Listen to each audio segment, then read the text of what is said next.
Mother Goes Paranoid. Part 1. So I'm a 30-year-old male, and my mom has changed over the last year or two. When she became a part of this new Christian church down the street from us, I thought nothing of it. It was closer, and it was pretty enjoyable.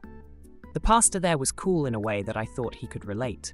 He built computers and ran a game room on the side, and he liked to drive fast. However, my mom took an Advid part in the church. So much that she was basically the one to set up, check, and oversee everything organized or ordered or repaired. What was the problem? Was that now our apartment had become a hub for almost everyone to come into our private lives, as my mom was heavily raised on an open door type of neighborly attitude. And unfortunately, this has led to her being enveloped in every conversation people would want to have in church groups, including the kind that come of controversial.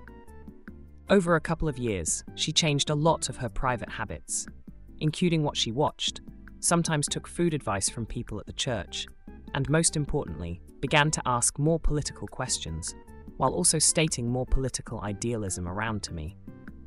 I don't know if she always believed these things, as I keep my hobbies separate from her, and she's always respected that.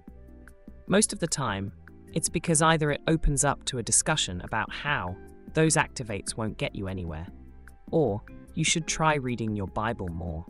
That will help get you through more than those video games. I play one video game at the most, and even them, I've stopped playing it recently.